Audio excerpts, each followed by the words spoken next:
গতকাল রাতের ঝড়ের প্রভাবে মহকুমার বিভিন্ন জায়গায় ভেঙে পড়ে বড় বড় গাছ, উপড়ে যায় বিদ্যুতের খুঁটি, যার প্রভাবে কমলাসাগর বিধানসভার বিভিন্ন স্থানে বন্ধ হয়ে পড়ে যান চলাচল।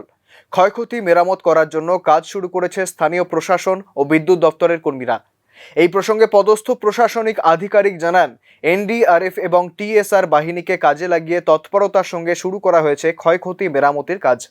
যেসব জায়গায় গাছ ভেঙে পড়ে যান চলাচল বন্ধ হয়েছিল, এমন বেশ কয়েকটি স্থানে রাস্তা পরিষ্কার করে পুনরায় যান চলাচল চালু করা হয়েছে বলে জানান স্থানীয় প্রশাসনিক কর্তারা।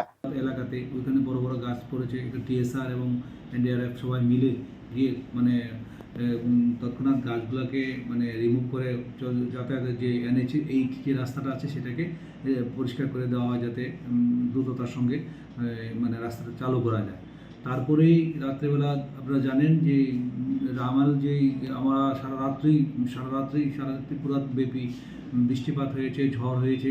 সেখানে আমাদের মধ্যে যে বিশালগড় সাব ডিভিশন আমরা বিভিন্ন জায়গায় যেখানে যেখানে খবর পেয়েছি তৎক্ষণাৎ ছুটে গিয়ে এইগুলা করা হয়েছে, রেস্কিউ করা হয়েছে, যাতে কোনো ধরনের স্বাভাবিক চলাচল বিঘ্নিত না হয়।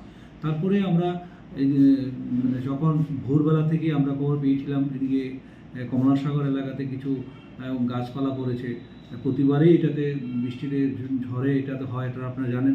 তো তৎক্ষণাৎ আমরা এনডিআরএফ এবং যে আমরা টিএসআর বাহিনী আছে সবাই মিলে গিয়ে সেখানে ঝড়ের ক্ষয়ক্ষতির হিসেব নেওয়ার জন্য তহসিলদারদের কাজে লাগানো হয়েছে এবং বিভিন্ন ব্লক ঘুরে তারা সামগ্রিক তথ্য তুলে আনছেন বলে মহকুমা প্রশাসনের বক্তব্য। অতি দ্রুত যাতে পরিষেবা স্বাভাবিক করা যায় তার জন্য বিশালগড় মহকুমা প্রশাসন পূর্ণ উদ্যমে কাজ করছেন বলে জানিয়েছেন প্রশাসনিক পদস্থ কর্তারা। Bureau report, news now.